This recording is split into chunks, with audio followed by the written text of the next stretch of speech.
Hey, everybody, it is Mooney with another episode of the Step Into Your Spiritual Spotlight podcast. And we're also here on YouTube and on mindbodyspirit.fm. And I wanted to share some stuff that came up on a recent coaching call, group coaching call that we did. It's this amazing group of spiritual entrepreneurs who signed up either for the Spiritual Business Startup or my 21-day challenge or any of my programs. And we all get together once a month to talk shop.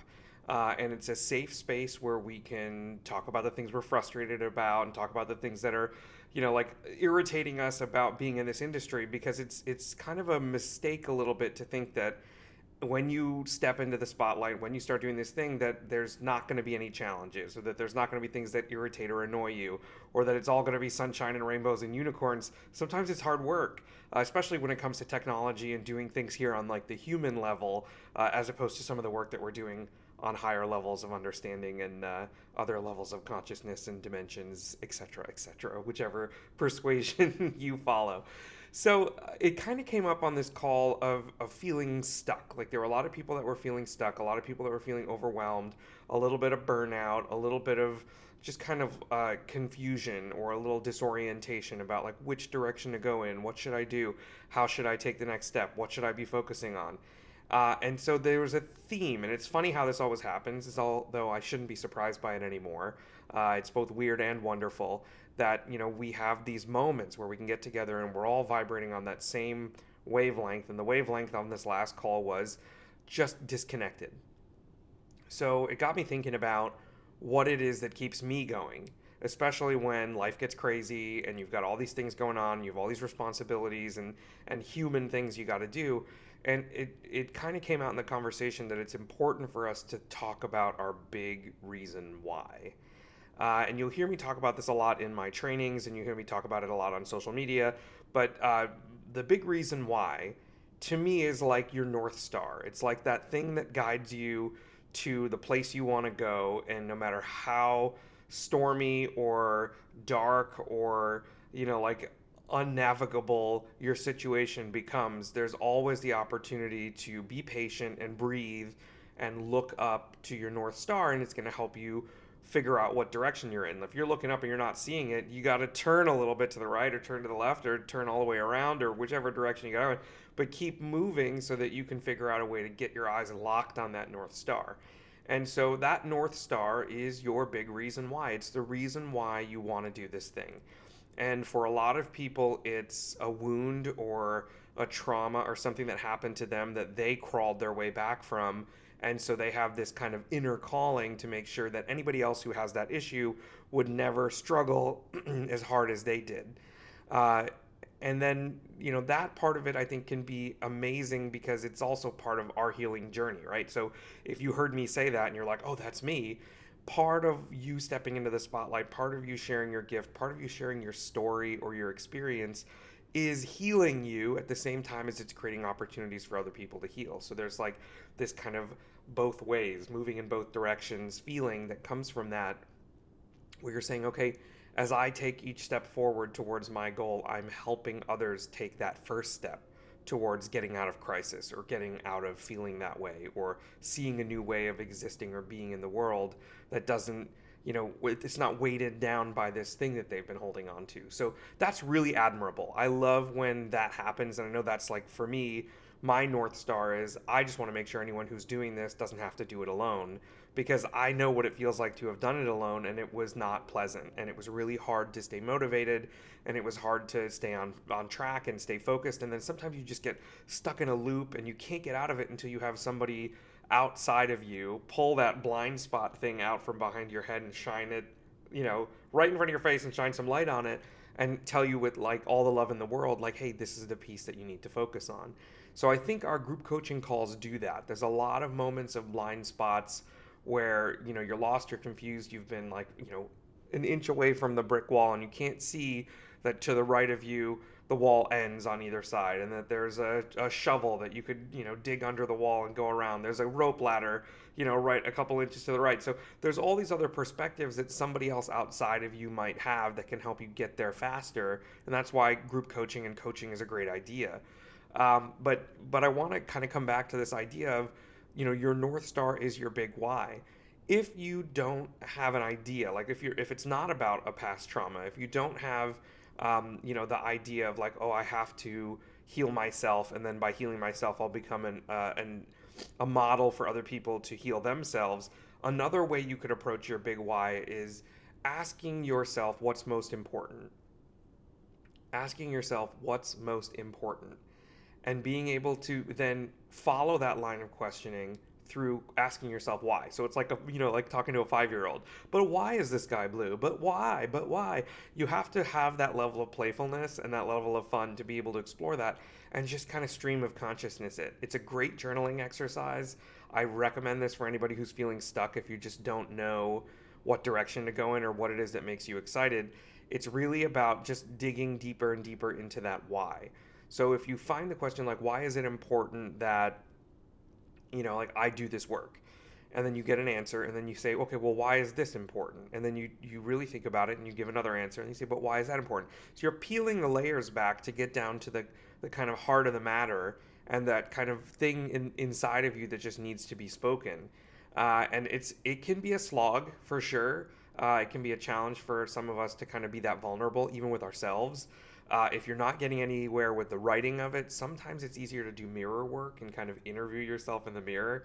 I like to record it sometimes on my phone because I can see when I'm having an honest moment, or I can see when I'm not sharing what I should share. I can see it in my own face. I can read myself pretty well.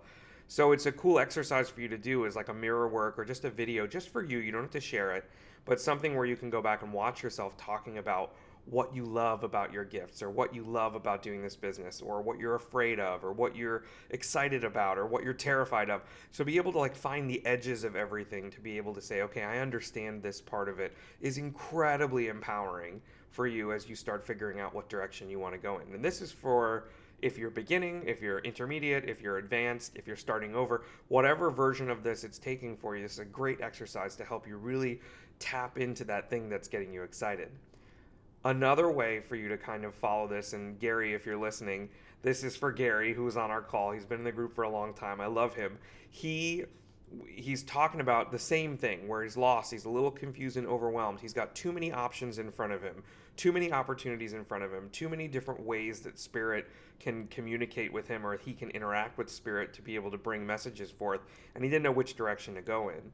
And part of it sometimes is about emotion. So I've seen it happen a couple of different ways. In one way, it can be like a really tender emotion when you finally say those words. You finally like get it, that you're like, oh, I feel called to do this because this is in my past, or this is something I'm thinking about, or this is something I feel called to do for no other reason than I feel called to do it. And I finally feel so powerful, and I feel so validated to be able to find the right words to describe it. And then you have this like really powerful emotion, and a lot of times it's tears, or a lot of times it's like you get like a tingling sensation because it just feels right, and it does. It's like goosebumps and like a little bit of lightheadedness, if you want to call it that. But it's like an integration. I used to work with an energy healer, and it was called like you were up leveling a little bit, like you were kind of integrating at a higher level to be like, okay, I get it now. So there's that version of it, and then there's also the version of it where you just laugh like a little kid, where you just like totally drop all of your masks, and you drop all of your kind of ego-based, like I gotta be this way, or I gotta act this way, that kind of identity thing, and just pure light comes shining out, and you giggle like a little kid. And that's what happened with Gary, is that, he finally gets to a point of clarity about what it is that he wants to be doing, or his big why, and then all of a sudden we started laughing. And everybody was giggling, and we're all smiling, and it's like, look, that's the feeling you want to have when you sit down to do this kind of work. You want to giggle. You want to have like really connected emotions. That's a great way to approach it. If sitting down and doing it brings that kind of that tender emotion out, then maybe there's something more to explore to transform that tenderness into empowerment. But for the most part, any emotion that comes up is going to be a good sign that you're on the right path. So even emotions like frustration or overwhelm, anything like that, to me, it's like an indicator that you're up to something. I don't think anybody who just kind of sits around wishing and hoping and dreaming and praying feels anything other than like pressure on themselves. And sometimes that's not really an emotion. That's more of like like almost like self-torture, if I want to put it that way. But it's like this kind of woulda, coulda, shoulda, what if thing that a lot of us get stuck in, and then years go by or decades go by, and you're like, oh, I should have started 10 years ago. Oh, I should have started 7 years ago. And I'm not saying this to be judgmental. I'm saying it because I've experienced that. 10 plus years ago, I knew that I should be doing this. 7 plus years ago, I knew I should be doing this. 5 plus years ago, I knew I should be doing this. So I can peel it all the way back to say, yeah, I shoulda, coulda, woulda, but I'd rather be doing it now actively and bumping into things and getting frustrated and overwhelmed than still sitting on the couch back over here, wishing and hoping and praying that I was doing this thing. So that's really what I mean when I say stepping into your spiritual spotlight, when we talk about finding your North Star, when we talk about any of the elements of what I do in my coaching or in my programs.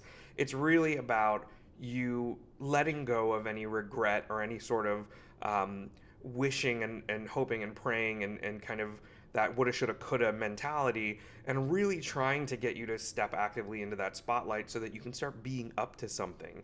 I think that's my biggest moment of breakthrough. The biggest thing that I can offer you is that it's a big difference from sitting in the bleachers, so to speak, versus being on the field. And I know that's a sports metaphor in a spiritual context, but ride with me here. Uh, there's so much more for you to explore in the present moment of doing something than there is in the fantastical, magical thinking of just fantasizing about it. There's something educational and there's something deeply motivating about like, hey, I'm gonna do this.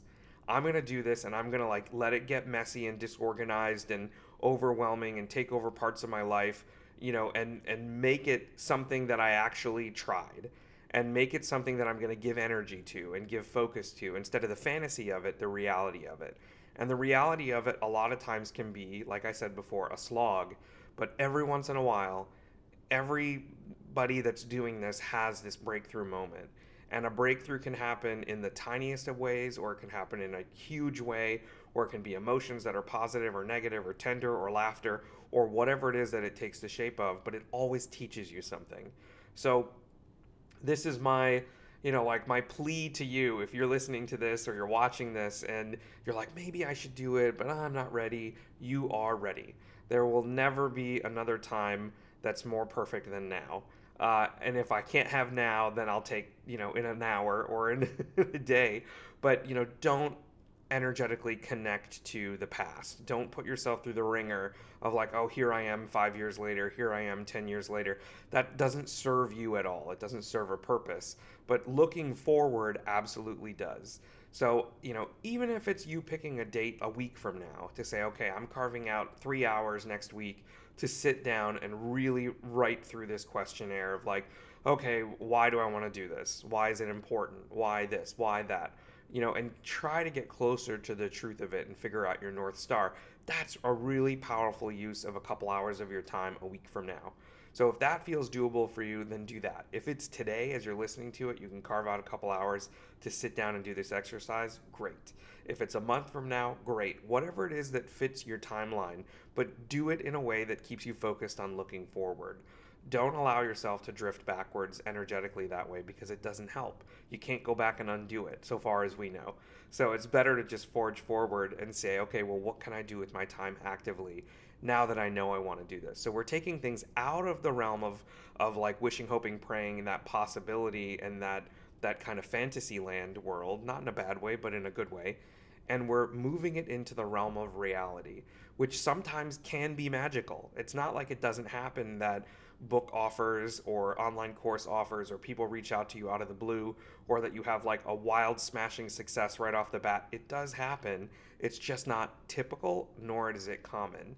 So you have to plug away at it. You have to set yourself up to be ready for the opportunities that may be coming your way instead of still sitting on the couch back here and wishing and hoping and praying that it might work out. Instead of just getting out there, getting your hands dirty, getting your energy just turned up to be able to do this thing and start saying, okay, I'm up to something.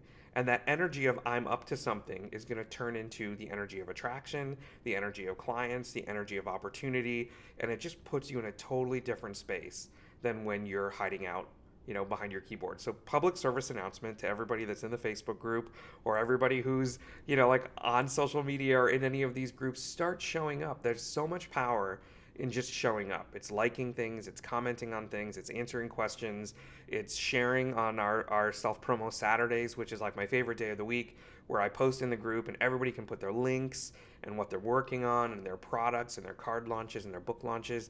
And we kind of keep all of that energy to supporting each other one day a week. And the rest of the time, it's all inspiration and uplifting and asking questions and getting answers and perspectives. So I really encourage you, if you're listening to this and you haven't joined, come on over to themuniverse.com/startup. That's TheMuniverse.com/startup. That's one word. And you'll be able to engage with amazing teachings from me that includes this North Star training and something even deeper than that. And then bonuses from some of your favorite teachers and access to this Facebook group. So I highly encourage you to jump in and get started. It's a $97 investment. I think that's worth it, and it's definitely something that's achievable by most of us out there if we want to like really do it.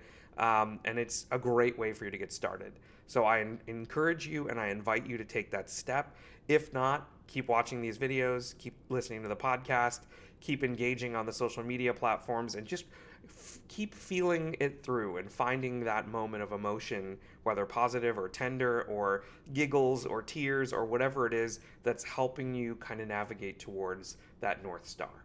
So here I am. It's Mooney. I'm talking about North Stars. I'm super excited about just sharing with you this key part of what it takes to really make it big in the spiritual industry, and maybe even not make it big in the spiritual industry, to make it big for yourself. Make it big for yourself and make your journey matter. I'm very, very honored to be able to share this story with you, to share these teachings with you, and I can't wait to connect with you very soon. All right. Talk to you soon. Bye.